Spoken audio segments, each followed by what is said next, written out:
In this episode, we're talking with Owen Rask from the Rask Group, and we're going to explore how we can use our equity in property to grow wealth in other ways.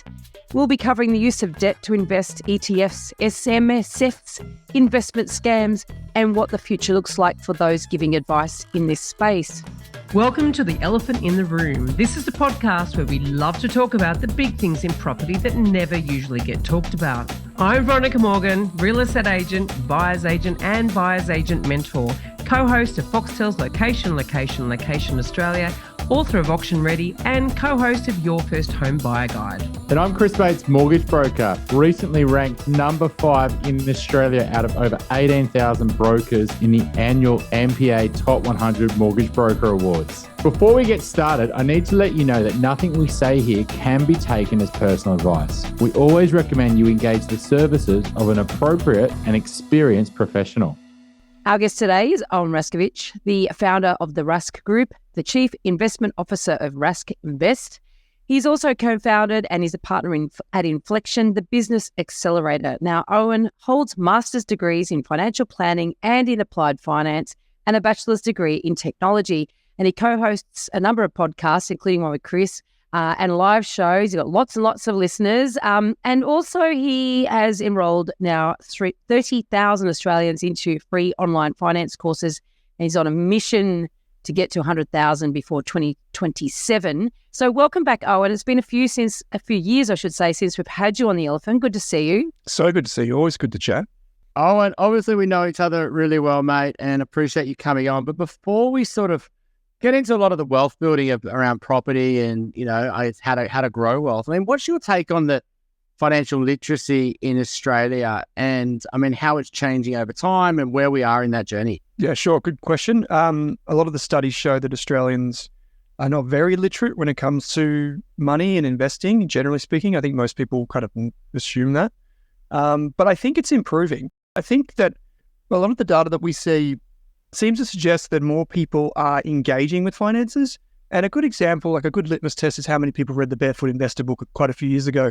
You know, with I think it's over 2 million copies sold.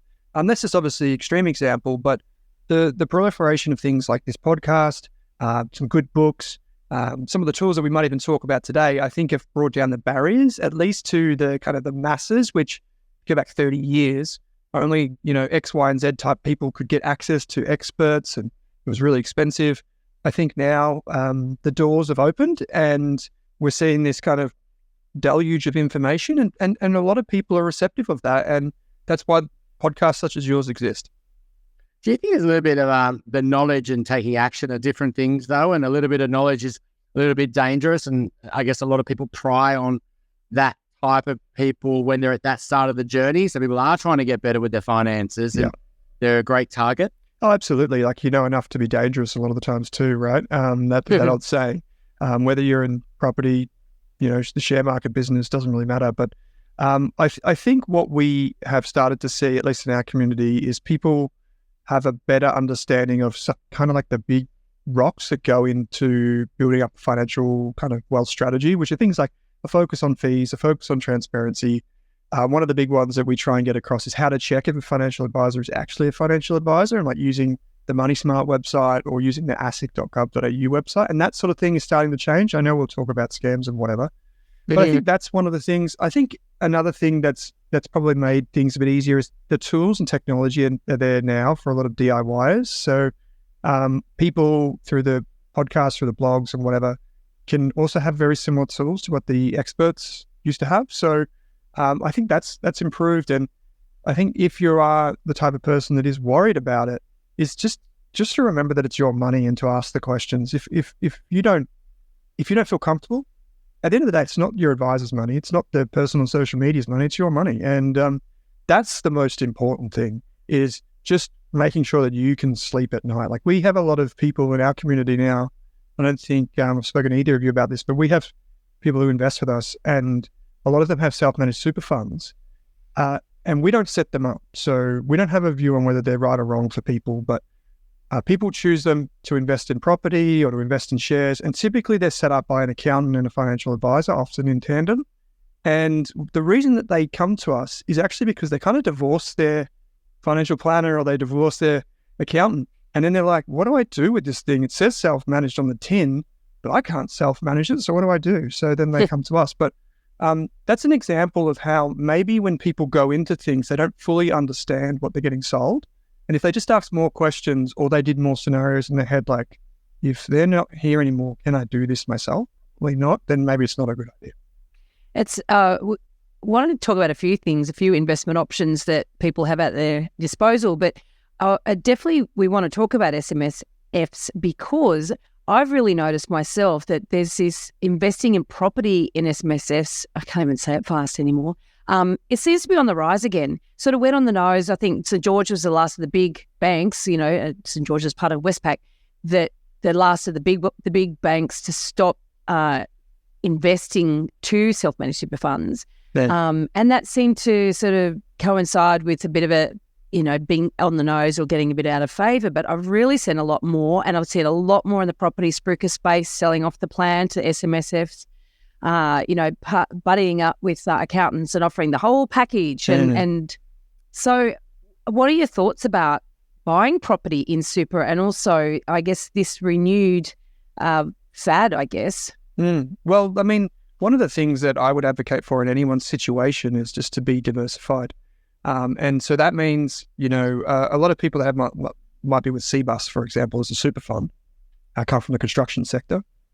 So in that instance, you have a super fund that's designed for people in the construction sector. They also draw a lot of their wage from the construction sector, and they probably have most of their wealth in their property, their home or whatever. So you kind of get like a triple threat there in terms of you've got all the stars aligned and you're actually kind of focused on that. So I just really encourage people to be mindful of diversifying your wealth. There's an old saying, an economics professor told me, Associate Professor Sam Wiley, he said that you should be really narrow in your career and really diversified with your money. And I think that's a really interesting way to look at it.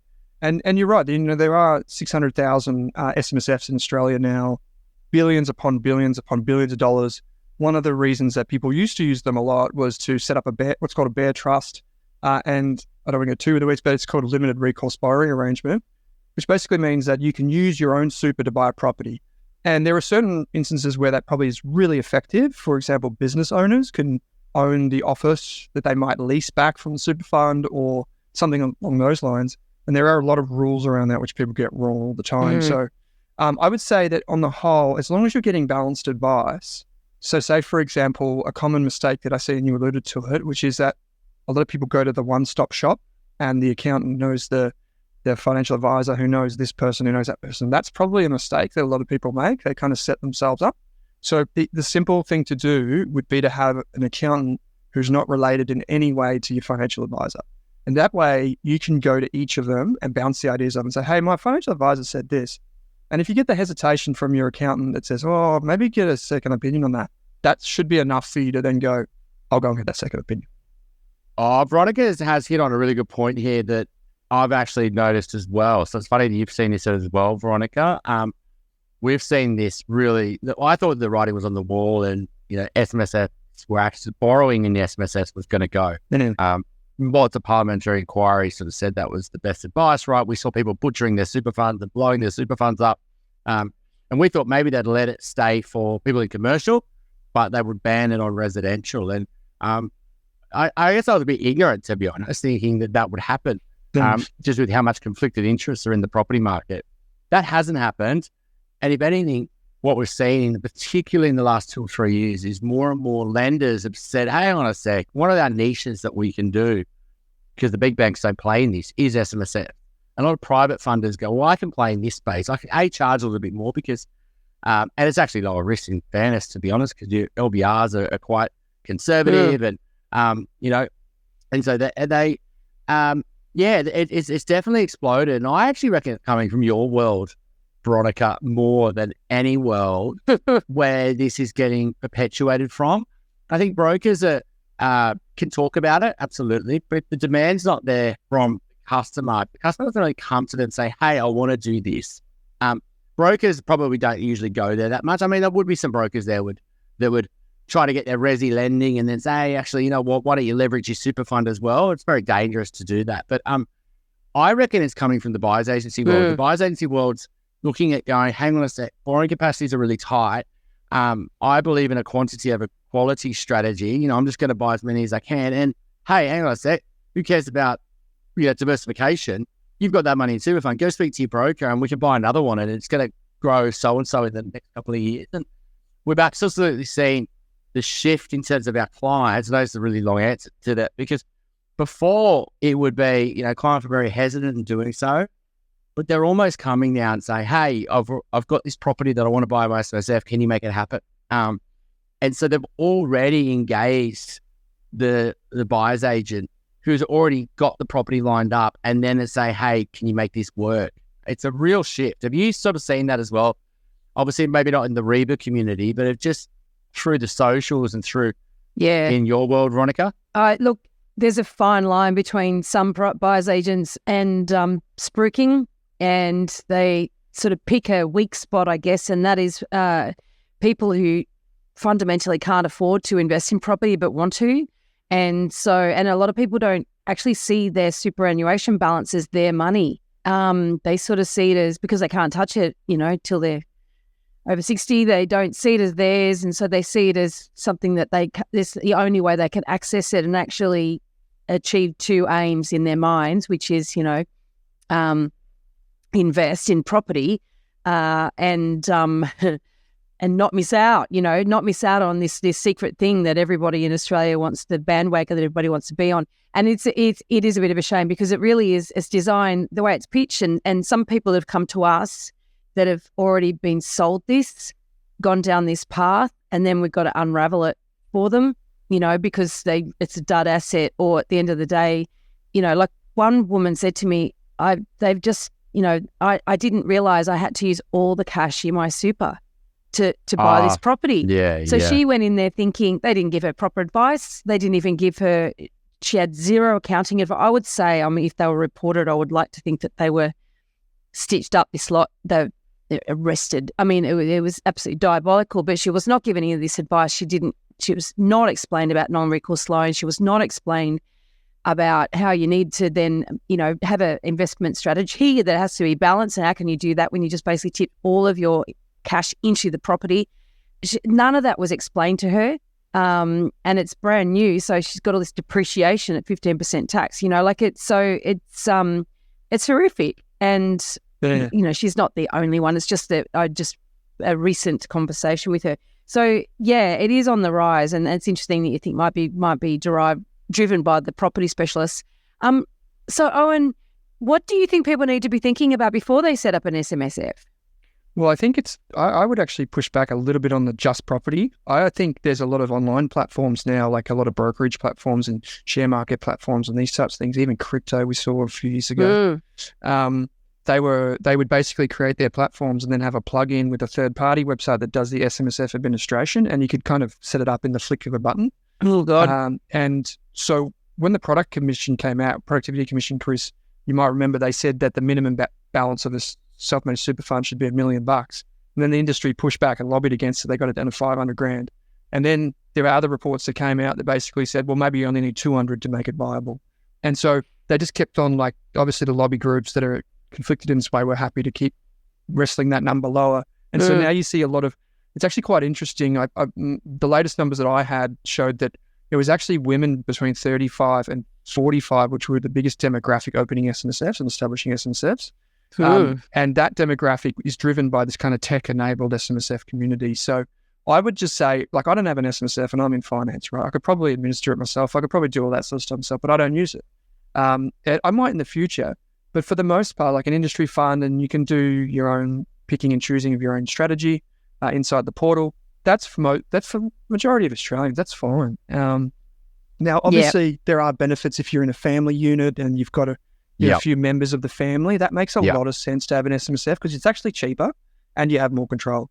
One thing that I would always caution, and you asked me about this for no matter what you do with your super, it doesn't matter what you're doing, is just check your insurance, because a lot of people aren't aware that they don't have income protection if they leave the super fund, or they might miss out on their life insurance. And the key thing with this is a lot of people think, I'll just get the next insurance if I switch from CBUS to Host Plus or whatever. But when you get your insurance, if you have anything that's out of the ordinary, you might not be covered forever when you leave.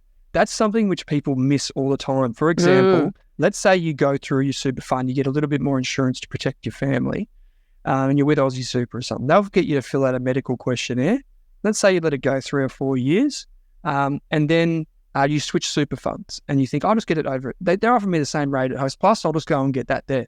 Well, no. If you've got a medical condition that's appeared between you originally filling out that form and now, you have to disclose that at the new fund. And so if you've already switched, you would have lost cover for that potential medical condition when you let. And so a lot of people don't think about that sort of stuff. But as you get older, these are things that really matter. So switching super funds, establishing SMSF, it's not as straightforward as people would think. And, you know, it's just one of those areas which we don't want to mess around with too much, in my opinion. So, I mean, with my super fund, like my accountant is switched on to this sort of stuff. And so I know, and he keeps me compliant as well, right? Yeah. But where do people go for good advice on how to get the most out of the super in terms of knowing the rules? And at certain, I know there's I mean, if I start talking about the terminology, I sort of this vague understanding of it, but I get it all wrong. I sound a bit weird. You know, the preservation, was it the preservation? Yeah, preservation. You've got to start actually drawing down on it at a certain age. You've got, you know, there's all these sort of different things that you need to do. And obviously, if you're compliant, you have to do it to remain compliant at the right times. But where do people generally go to get that advice? So typically, the accountant audits the fund effectively. So they are the one that at the end of the year goes, yep, this is in compliance. Issue a statement. Bob's your uncle. Now, a financial advisor is the one that typically helps you day to day with the investment strategy. You can go through your account and they can organise for someone to help you set that up. And it can just be a document, a pretty quick and easy document, costs a few $100. But for most people who are in a self-managed super fund, they do have an advisor that helps them. And those advisors have to be specialists. So they can't just be any old financial advisor. They have to have an SMSF accreditation and they can help. And as you guys would appreciate more than me, is most financial advisors aren't skilled with property. So that's a very, very fair assumption to make, is that they have enough stuff going on in their world that they don't actually understand property that well. So they might be able to caution you on some of the risks and what have you, but that's not the person that you'd want to go to for if you're going to go and buy an individual asset. Don't go to your financial advisor, speak to a buyer's agent or someone like that that is experienced and qualified. And the second thing is, just go and get that second opinion. The accountant is the most trusted financial professional in Australia. Even like Chris's team at Flint, right? If you get advice through Flint, they're going to be able to sense check. If someone says something wild, they'll tell you that doesn't seem right. Go back and check with X, Y, and Z, because that's what I would say is just leverage those professionals around you and just pick up on those subtle cues that they're giving to you. Map that out. What do you think, Owen? There's so much, yes, I mean, super's kind of, people get excited by SMSF because they think, hang on a sec, I don't love super, I hate my fund. The fund's probably been performing really well, actually. Yeah. The fees are actually probably not as expensive as you think they are, because they've come down a lot through competition and a lot of the retail banks getting out of super and industry funds winning, and the banks that having to reprice them really cheap and, et cetera, and them just going down over years. So the fees are pretty good. Their performance is probably pretty good now, right? Yeah. Super's been performing really strongly, and and I think when people look at their super, as long as they haven't done any stupid things like putting it to cash or they put in some really conservative fund, the super's been performing quite well. And I think what sometimes people do is they just assume, because early days they had no money in it, and they also thought that it was never growing. But over time, every year it compounds, right?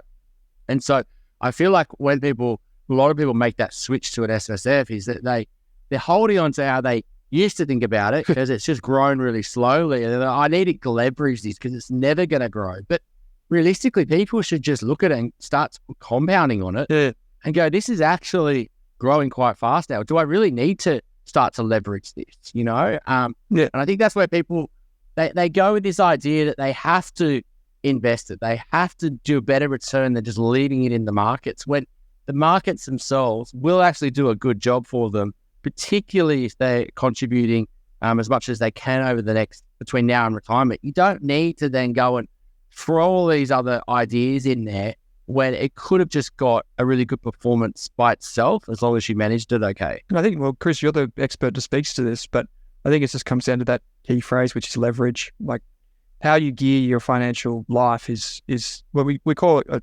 gearing, but basically using loans or some sort of type of way to get leverage on your investment outcome. It doesn't have to come, like if you come to my world, it doesn't have to come through a loan. You can get that in so many other ways, like through derivatives or different types of exotic types of investments. But for the most part, it's basically attaching a loan to whatever you've got going on. And I think of this as like an amplifier with a guitar. If you're good at playing the guitar, you could use it and it would sound great and everyone would enjoy it and it'd be a good outcome. But if you're a horrible guitarist like I am, don't plug it into the amplifier because it's going to be pretty disastrous. And I think that for most people, it's about having those people around you to get advice, to understand what's sensible. I mean, from a professional side, when I was working at a managed fund research house, so my job was to research the professional property investors, like real estate investment trust managers, property managers, these types of people. And they would go and buy, entire office buildings, for example. And what we found is that through the GFC, the fund managers that survived had a gearing ratio of around about 30%, when most people would think that it was significantly higher than that. And those that did have that, some of them survived, but not most of them. So the key thing was just making sure that, you use gearing, but you use it where it's appropriate. You protect yourself. And personally, I think that I find it a bit interesting that regulation around gearing inside an SMSF wasn't controlled in a more structured way. I kind of agree with you, Chris, and I think this is just in anyone's personal life. Is like there is a time in your life when loans, leverage, financing, whatever you want to call it, are appropriate. And there are times when it's probably not appropriate. And so one of the times when it's probably not as appropriate is when people have a bigger cash balance, let's say, or equity balance, like their overall worth has gone up because of compounding, because of contributions, because of whatever, and they start to deleverage. And so this is a pretty common thing around retirement is you go from switching from more negatively geared to more positively geared, which is ironic because I remember when I came on the show years ago, I said, I'm not going to buy a property until I get one that's positively geared, but I went and bought a negatively geared one anyway. So, or not a negatively geared, but it's just, I'm paying for it. So, thanks to the help of Chris, by the way. So, yeah. I mean, the super conversation where we could go on there for all day, but I mean, I think a lot of people just really need to understand the concessional limit and look at the opportunity there because it is a little bit use it or lose it. I mean, there is a bit of a catch up thing that they've introduced in recent years. And, that's not 100% true, whereas it was use it or lose it. But ultimately, you can lose it if you don't do it within the catch-up years, right? Yeah. And so what happens is, what I find is that people go, I've got a big mortgage, I'm young, I'm never going to retire, blah, blah, blah. I'm going to ignore my super, right? Maybe I get in a good fund. Maybe I put in an industry fund or a low-cost fund and it's a bigger fund. I haven't got in a big, old, expensive retail fund. So I've maybe done that, a little bit of housekeeping, but they haven't looked at the opportunity. And I think a lot of the opportunity comes from maximizing your contribution if you can, depending on what you do for work and your income and your tax rate and all that sort of stuff. But when you come back, if you don't put more money in now, when you get to your 40s and your 50s and you're a little bit better off financially and you've got it on top of your mortgage and you're feeling really strong, I could put more money in my super now. And you go, well, no, you can only put in 27.5. Maybe it's more then, obviously. But, and you go, what? I wish I did it in my 30s. And so that would be my advice is that, what often people do is they ignore the opportunity. They lose all that opportunity because they focus on other things. They probably could have at least put more in. Whether they could have got to the cap's a different thing. Yeah. And then they get later in their life and they say, oh, I need to max it out. Well, yeah, you're maxing it out, A, when compounding is not going to help you the most, and B, when you can only put in a certain amount. So that would be my biggest tip there with super. Yeah. Yeah, it's gone up to 30,000 as of July 1st, 2024. And that's the concessional amount. So that includes whatever your employer puts in for you. And so you can add to that. And there was a change about 3 years ago that came in, which say, for example, you're on 100,000 and just going to use round figures, that your employer puts in 10%, so 10,000. That means there's 20 left over. And you can then make what's called a concessional contribution. And basically the way that this works is you just pay the money into your super fund. And then you go to the super fund, you say, hey, I need to fill out a form. That form is called a notice of intent to claim the tax deduction. And that's a form that's standardized across all the super funds. You fill that in, you send it back to the super fund. And basically what happens behind the scenes is they register as a different type of contribution on your behalf. and then you can claim a tax deduction for that extra amount. Now, this is where you get good advice and that can help you, but there's a lot of this literature available online. Chris, I couldn't agree with you more. This is particularly true for people that I would say are not that interested in finances. Just knowing that one thing that we just said, if you're not interested in property, you're not interested in shares, you're not interested in that stuff, you're just happy to go to work, do something that's good for your financial self, just do that one thing and you'll probably get ahead of 80% of other people. Yeah. I mean, another thing is you kindly corrected me because I actually hadn't known it got up to 30,000, something like world, right? Yeah. But it's 11.5% now, right? Yeah, it is.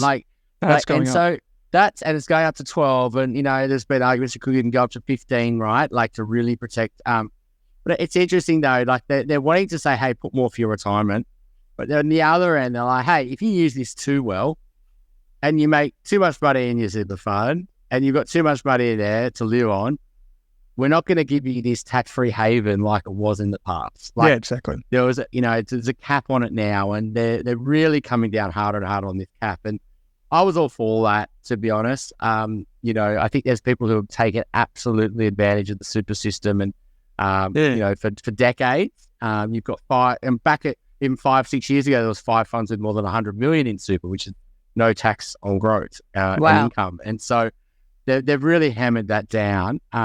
But yeah, I think it's going to get harder and harder to put in, a hell of a lot into super. So just don't miss that opportunity when you're younger would be my tip.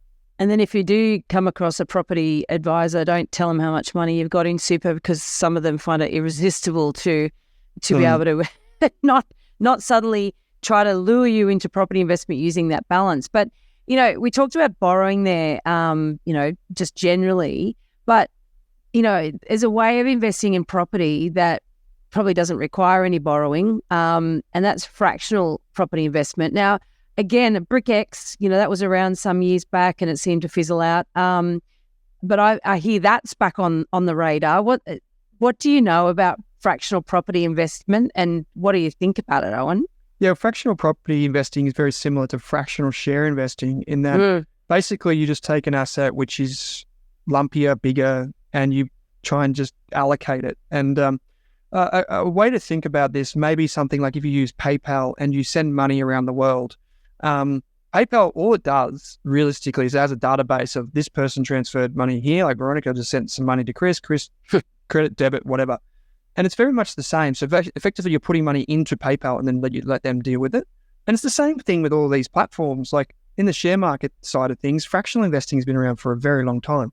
And nowadays you can do fractional investing without brokerage fees. So they're effectively, you can invest as little as you want and pay nothing to do it, effectively is what they're saying.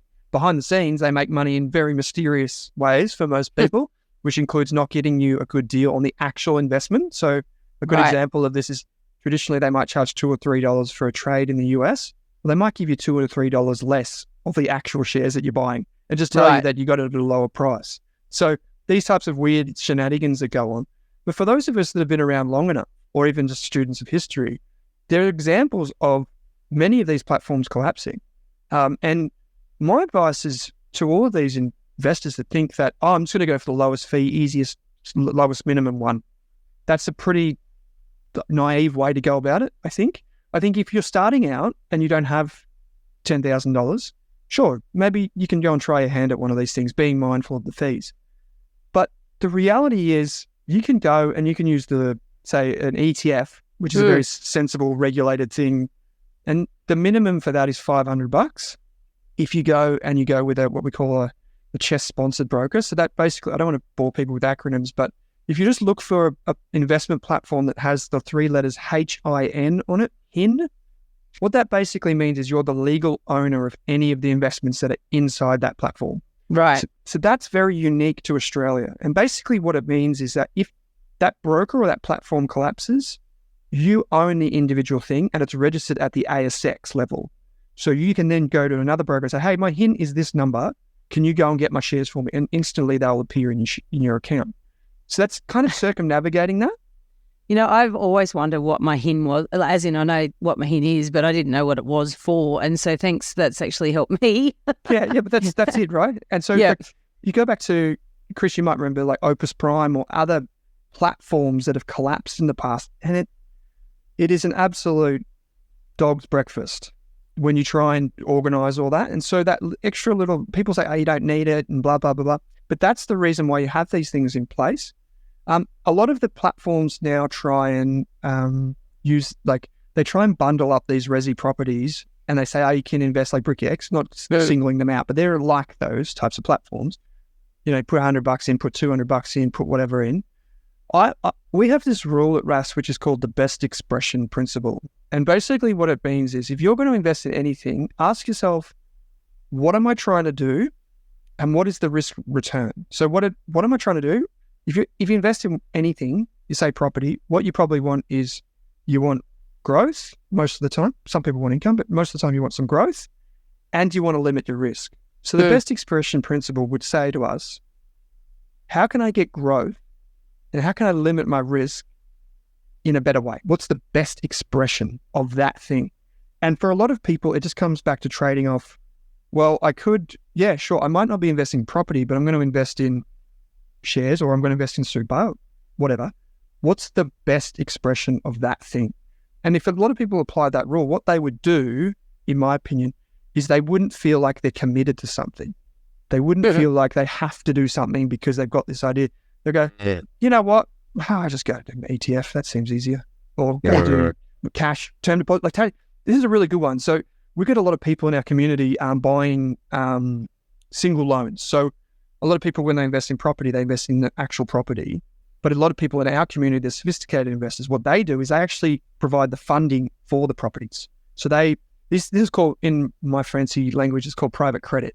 Basically what happens is if you want to fund a development project, you can go to one of these weird investors and they'll give you some money. But what they expect is like a 10 or 12, 15% return over 12 months or whatever. Yeah. So it's really high interest. So they get the interest, knowing that they're taking the risk over whatever it is that you're doing. It's kind of like a business loan. But people come to me and they're like, oh, you know, it's offering 7%. I'm like, mate, you can get 5.5% from a term deposit. Why would you do that?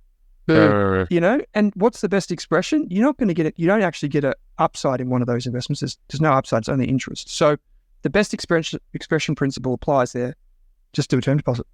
I'm on a personal mission to help more people make better property decisions, and you can find out all about what I'm working on at veronicamorgan.com.au. There you will find resources for first home buyers, details about my buyer's agent mentoring program, information about my newest project, Preferential, proactive property management in Sydney, or if you're looking to buy your dream home or investment property in Sydney's inner west, eastern suburbs or lower North Shore, you can connect with my team at Good Deeds Property Buyers. And if you'd like a 30% discount plus free postage for my book Auction Ready, How to Buy Property at Auction Even Though You're Scared Shitless, and yes, I'm a potty mouth, use the code ELEPHANT at the checkout. If you're looking to buy your first home, thinking of upgrading to a new home, or purchasing an investment property anywhere in Australia, we would love to carefully guide you through this journey and importantly get the finance right.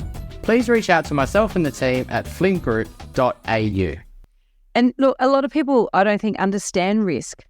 You know, like particularly like we were talking about fractional property investing, for example, they think, okay, it's low risk if I don't have to borrow, and B, if I'm only buying a small portion, you know, as a fraction of the property. So they think, oh, that feels less risky. I mean, a lot of people in property feel that their way of mitigating risk is to buy something cheap.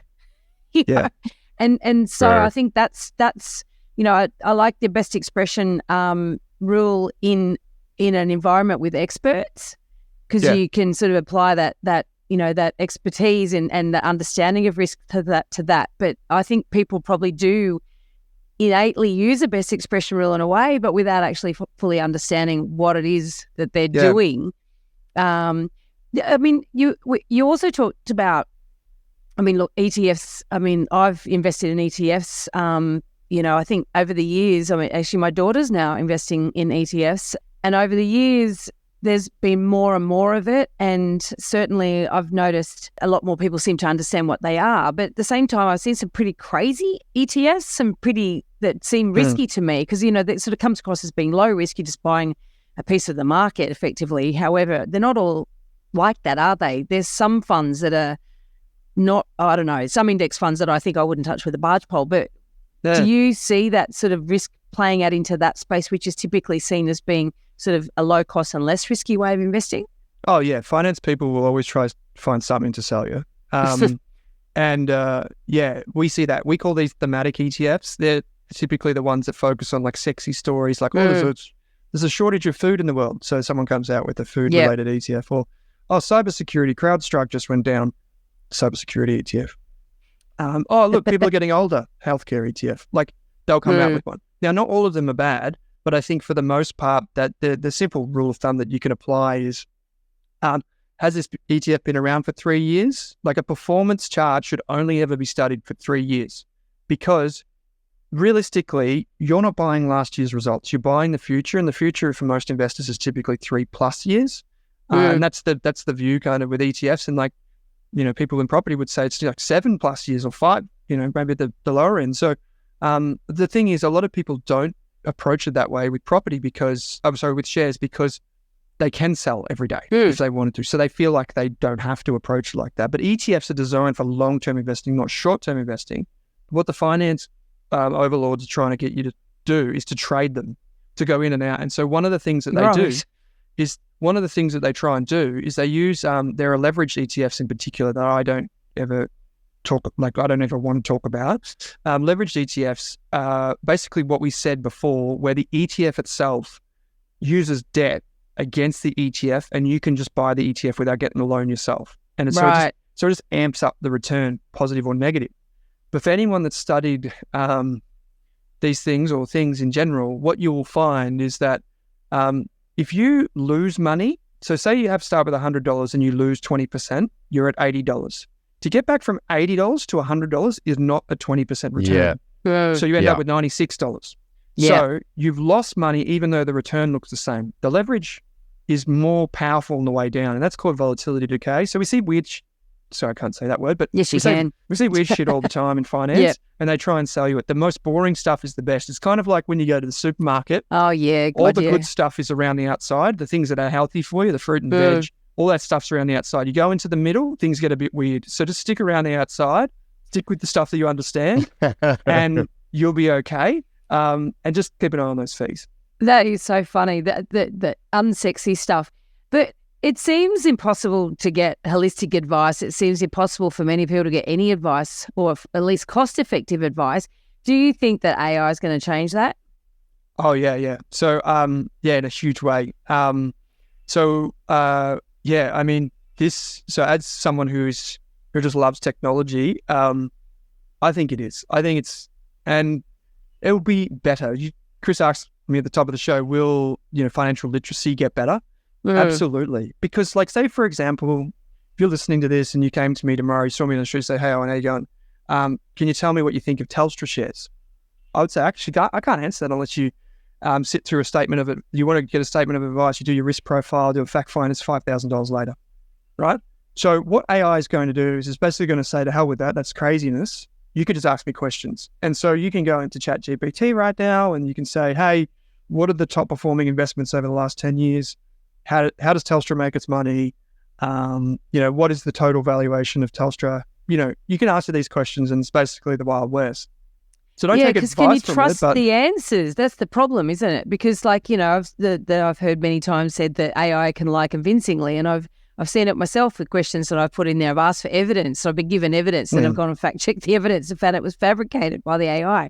So how can people, rely on it with any sense of confidence? I mean, they will use it, but is it going to help them? So it's about knowing, like, what is sensible and what's not. Like, for example, someone in our community went to the new Meta AI engine, which is available inside any Facebook app, and they said, build me an... Actually, you don't have to be inside Facebook to use it. I use it a lot outside of Facebook. There you go. I didn't know that. So I'm not a prolific Facebook user, to be honest, but so you've got, you could just ask it, say, hey, build me a diversified portfolio, and it came out with like 10 ETFs.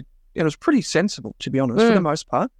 And then on the other side, it was, they went to ChatGPT and they said the same thing, build me a portfolio, and then, you can go on and on with a different list. But all of them came back with very similar results.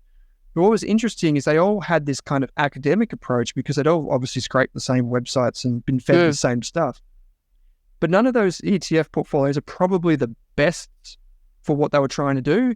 as someone who like studies this stuff day in, day out, now it was effectively recommending the same ETF in different forms. So it wasn't perfect, as you say, and I wouldn't trust it. We've tried to use it for a lot of different things, but it's basically two sides to an AI model, and one of those is what it's fed with. And so basically what you feed it is what you'll get back. And so a good example of this is we've done, I think it was working set the other day, I think we've done 1,600 podcasts at Rask, and we got approached by a software engineer, it would have been, say, 6 to 9 months ago now. And they wanted to test this idea that if they could get a transcript for every single one of our podcasts, every single transcript of all 1,600 shows, and fed that to the AI, would it give the same answer that I might give or one of our hosts might give? And they're still working on this project, but I would be willing to bet that if you fed it the right stuff, it would summarize that information in a meaningful way. Absolutely. And that's the difference. At the moment, they're just scraping the whatever, the ether throws back at them. Yeah. But if you feed it the right stuff, I think that's what's going to be different. And I think the move towards iOS 18 on Apple, the Apple Intelligence, you've seen that, I think that will be a big step change for people. Oh, you can see it in the advice world, right? Absolutely. Like going down to product selection and picking the right product for people, maybe that will absolutely happen in time. But the most important part is actually how you structure things and the decisions you make. And one of the things, not the advice world want to tell you this, is that great advice should be, what do you call those call cards, those file of facts thing? There's a book that's written, there's 7 things that'll get you, 80, 90% of the results, right? Making sure that, you're spending less than you earn. You're investing that in, you're paying off debt. You're investing that in funds. Like, there's a number of decisions. And ultimately, that's what most advice needs to be is, right, okay, so you're in this situation. Tell me your situation, right? And I could, reverse engineer that by just asking you a few more questions, bit by bit, and then sort of decode that to a point where it says, well, you should, make sure that your home loan's on a good rate and you structured your loan the right way, et cetera. So I can see it heading in that way. I mean, you've seen a lot of platforms try to play at this level, but I think it's the human using the tool is a bit hard, right? You've sort of and what people really want is that sort of scenario analysis. So, why should I put money into my super versus pay my mortgage off? And ask that question and then learn it. So I think that chat experience with advice would be really powerful because advisors find it really hard to give this advice, right? It's not that we're trying to say advisors don't add value. It's just that everyday Australians can't afford to pay what an advisor needs to run a profitable business. And so there's a need for this solution, but not because an advisor is not valuable to, everyday Australians. I actually take this as an interesting thing for, like, we're just talking about kind of AI's impact on financial services and industry, across all industries. Like when you go and see a finance person, doesn't matter if they're in property or whatever. I take this to mean something different for people in our world, which is that I think you just have to recognize that your role as a financial person helping other people understand investing is actually just going to be more human and less, I'll just chuck that into my spreadsheet for you and see what it says. It's going to be more like, how does this make you feel? Let's talk about this. Let's get through this. I'll put your mind at ease. And a good example of this is a guy called Jim Simons, who's a mathematician that used to work, during the Cold War, he used to work for the FBI and ended up writing a public letter to the head of the FBI saying that he was a bit of a, whack job and whatever, and then he lost the job. And anyway, he looked around and he thought, what can I apply my mind to? And he's probably in the top 3 mathematicians of the last 50 years. And he saw that the stock market had a really interesting kind of universe around it, which was that it's built on numbers, it's built on data, it's pretty structured data, it's X and Y, it's left and right and whatever. And so he created something called Renaissance Technologies, which people can go ahead and Google. People say Warren Buffett's the best investor in the world, but Jim Simons, I think he compounded at about 38% for 30 years. Yeah, and he retired with $20 billion not too long ago. But the basic idea was that this is in the 1980s, he was looking around and he was seeing what the financial world was doing. And he could do things like, him and his team of PhDs, they could do things like if the weather in Paris was 0.5 degrees warmer, the stock market might go up 0.1% more. So invest more on that particular day. And until that time, no one had ever thought that something so bizarre like that could ever have an impact on the stock market. And so he was doing that 30, 40 years ago. And this is the lesson. He was doing that 30 or 40 years ago, right? And so if you're an investor in the stock market, that your edge and the reason that you go and do that is because you can be better than other people at picking individual stocks and trying to figure out which one's going to go up a little bit more, that's who you're up against. And not only that, you're now up against an infinite number of AI agents around the world that are going to try and do it better than you. So what are you left with? You're left with the human side. And for financial advisors and for mortgage brokers, buyers agents, what you're left with is this wonderful thing where you have the tools, you know how to use them. Now all you've got to do is help your client understand that. And I think that's really interesting. And I think more consumers will get a sense of this next year when Apple starts to release its new devices and it starts to ask for $4,000 or $5,000 per phone. And it says, hey, in this new iPhone, you can have someone that's got an IQ of 160 that knows you and likes you and responds to your weird quirks each and every day, and it's going to help you answer questions, and it's in your pocket. I think that's what's going to be a real game changer for people, and they're going to realize where this could go in terms of being able to speak with someone that has a real breadth of knowledge. If you can answer my emails for me, I'm signing up. Like, give me that device. You know, it is interesting. I'm using, as you're sort of talking through that, and I'm using through some of the conversations that I have in my strategy sessions with people, and so much of it is around their feelings really about what's happening. You know, I spoke to an old client yesterday, and so she's, I bought for her home, 12 years she's been in this home, loved it. I've barely heard from her the whole time, absolutely loved it. But she's, her neighbours got a DA approved. And so she's like, I don't want to live through that. I'm not interested. I don't like what they got approved. I objected to it, but I don't like it. And I'm going to move. And so it was like, okay, well, can we slow this down a little bit? I want to really understand more about what's going on. And look, ultimately, she had a medium-term plan to relocate anyway. So she is going to bring that forward. But it's more about, well, how about we slow down? Because when you're in this sort of mad frenzy about something that you're obviously disappointed, it's loss aversion that's kicked in even before you've actually experienced a loss. But there is a loss that you're experiencing now, and that's this loss of security, effectively, that's going to stay the same, you know. And just being able to talk through, she came back and says, oh, thank you so much for the calm voice of reason, you know. And we haven't actually done anything yet except have a conversation and really just talk through and pull out and tease out the things that I know emotionally she's going through. And it's quite normal to have reactions to stuff, but let's just talk through that. And let's then talk about the actual mechanics of what happens once a DA is approved. It may not actually ever get built. It's not going to be built tomorrow, even if it is, you know, in the immediate future. It's all that sort of stuff. But that is also years and years and years of experience.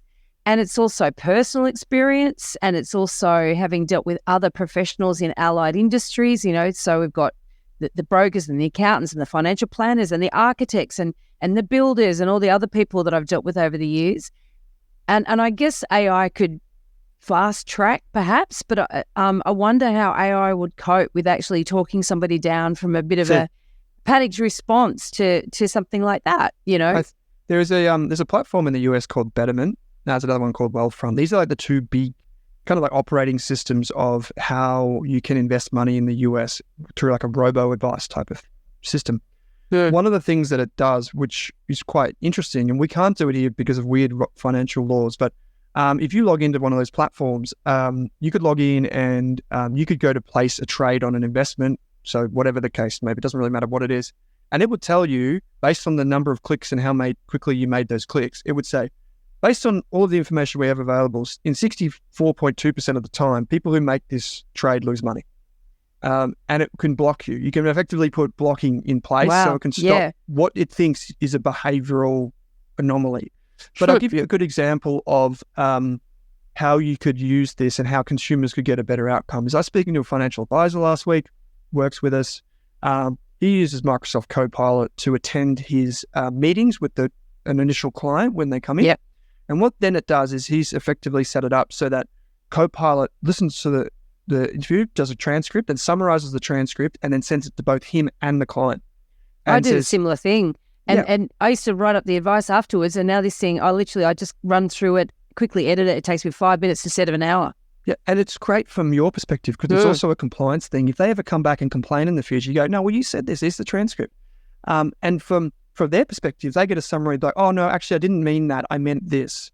And then you both meet at the same level in the same way. And I think that's kind of how this world will evolve. I think that's the kind of assistance that people will see in financial worlds, but also in their everyday life where those tasks are just menial. And you can get back to doing more important work. Very interesting. Owen, have you got a property dumbo before for you us, get mate? into that, though, I want to talk about scams because the reality is that in this environment where we're more and more reliant on technology and we're trusting technology more and more, and of course, our digital environment is we already know rife with scams and all sorts of horrible stuff. How can we guard against scams in this environment? Yeah, they're on the rise. We did a really fascinating podcast, or Kate did it over an Australian finance podcast, which was with a woman by the name of Wadzi, Wadzi. If you just Google Rask Wadzi, it will come up. And this was a fantastic discussion about some of the different strategies that are happening around the world through these scams. Scam is different to fraud, by the way. Fraud is like just straight out, people take your money. The scam is when you kind of fall into these things yourself and you end up sending money to something that doesn't even exist at all. It's a bit weird. But basically, the key thing is we're going to be more dependent upon technology as time goes on. And so how do you prevent and how do you understand who's who in the zoo, so to speak? I think there are many different really good, there's a lot of free resources online for doing cybersecurity basics and these types of things. But when it comes to finance, one of the key things is never obviously take advice over WhatsApp. That would probably be my golden rule is never take advice over WhatsApp. Don't ever do it on Telegram either or Discord. Those three things are red flags in my mind. But what I would say is that you can go and check the official registers for financial advice in particular. So there are two ways you can check. One is go to moneysmart.gov.au. That's a government website. And basically what it does is it lists all the financial advisors. You can search by name, you can search by whatever. And the other one is the more official one, which is ugly as sin, and it's a horrible user experience, but it is the official database, which is ASIC, asic.gov.au. And you can search something called the professional registers. And so if you were to search for my name or you were to search for Rask, which is the name of our business, that would come up in there. And it would tell you if we're licensed or not. Melissa Caddick would not have come up in there. She would not have come up in there, no. So you'd be surprised at the things that don't come up in there. Like I was up in Queensland not so long ago. Someone handed my wife, they were just one of these timeshare selling, just trying to, flog something.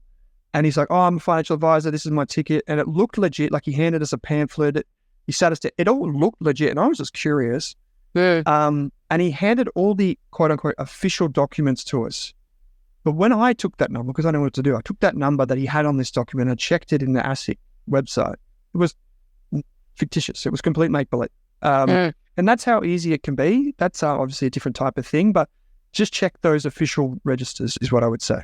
Absolutely, mate. I know that you've been hit with a bit of this stuff yourself as well. People trying to pretend they're you and, use fake accounts, which, if you go on TikTok or Insta and, even social platforms, people very much like to jump onto people with communities, to people who've got trust in audiences. And so we'll never I haven't been DM targeted yet, so maybe I haven't got enough trust out there. I'm not as big as you yet in the audience side. But what has happened? I'm curious quickly because that idea, particularly that we create these podcasts. There's video of us, there's audio of us. It's raw material for someone who wants to create a virtual, Chris or me or you. Have they created a virtual you? Have they? So that's yes, in a way, but basically what they do is they clone the brand. So they'll go in and clone all the videos, all the podcasts, and they'll make it look legit. And then they have actually attempted to scam. And basically the key ways, again, just to know, is it's very hard to know because Meta, like Facebook, Instagram, TikTok, Google, they all accept advertising from those scammers and they look legit and it's got paid advertising. It looks legit, but it's not us. And so even with you guys, you want to have your official usernames on your website so people can verify. But the other thing is, again, no WhatsApp, no Telegram, no Discord. If anyone tries to communicate with you in a financial professional way, that is never okay. It should be on an official medium. So that would be the first thing. But yeah, we've had people, turns out we had some scammers try and replicate our brand a few times, and we've had to remove ourselves from certain platforms because we just couldn't do anything about it. Wow. But one of the things is we expected it to be Iran, Russia, some weird mainland China city, which is where we do a lot of geo-blocking anyway. But what we found was that actually one of the scammers was from the US and had about 10 or 12 different accounts set up at the same time, scamming different brands. So yeah, it's not what you think, and it's easier said than done. So just be very cautious. Whoa. All right. Chris is going to ask you. Probably Dumbo, mate, to finish us up today. Yeah, I thought I could buy a positively geared residential property on a good street, and that didn't happen. But I still managed to get the good property on a good street, just not positively geared. So you can, it's just have to have a huge deposit. Yeah, and I didn't have that. So what about, I mean, is there any learnings you've sort of gone through that? I mean, I think you've done all right? But is there any things that you wound yourself back to that decision where you thought, oh, I still do this now. Look at all, and I go, oh, probably wasn't acting completely rational back then. I probably a few mistakes I made, and wish I didn't do certain things, whether it was overcapitalizing on a reno or type of property we bought, or maybe we weren't patient enough. What sort of things is there anything you can sort of self-reflect on? Yeah, there's probably two big things. One is that, and people that don't know this, Chris is actually my mortgage broker, so he knows this better than anyone. But I basically didn't do enough research on who were the financial experts in my corner early enough. And so I'd already signed we're going to buy this property. Then I called Chris and I said, mate, turns out I've got about 7 days. So I need you to help and I need it quick. That was such a stressful week for me. So that's obviously the first thing. And now as I reflect back on it, and I look forward, is if we're going to do something else with our financial future in terms of our property, we do have a dream to move to a farm. It doesn't have to, not necessarily anything big, but maybe even 5 acres is big to some people. But for me, growing up where I did, it's not. But 5 acres would be great. If I do it this time around, I'm going to use a buyer's agent. And the reason is that my partner and I, we love inspecting places. We love doing this. But I think when you go and you take something meaningful like that, it's worth spending the money on. And we're looking down on the Mornington Peninsula in Victoria. And so those properties aren't always easy to find. And when they come up, they're probably gone before they hit the market. So having expertise on your side, those would probably be my two. That's like 2 in 1, but that's definitely something. Get onto them early and plan ahead. And can I add in there, make sure you get somebody who's a local specialist in the area in which you want to buy. Is on the ground and lots of experience in that area. You probably know that, Owen, but just in case anyone's thinking, oh, well, I'll just get anyone from Melbourne because they like a few day trips. No. That's great advice. That is great advice. And if you know any good buyers, maybe we can chat off air. But I do actually know. I know a couple that are very familiar with the peninsula. So when you're ready, absolutely. Yeah. And that's the thing. So that's what I would do is get in touch with them early, and just plan ahead. Jolly good. Thanks so much for that, Owen. Yeah, absolutely. Always enjoying the chats, and wish you all the best, and we'll talk soon. Thanks, guys. If you have a question that you'd like us to answer in an upcoming Q&A episode, you can send us a voicemail or written question via the website, theelephantintheroom.com.au, or you can email us directly at questions@theelephantintheroom.com.au. If you like what you're hearing, please share this episode with others you feel would benefit. And while you're at it, why not leave us an iTunes review? 5 stars would be great. I know that sounds a bit cringy, but we have it on good authority that every review helps make it easier for other people to find out about us and hear what our amazing guests have to say.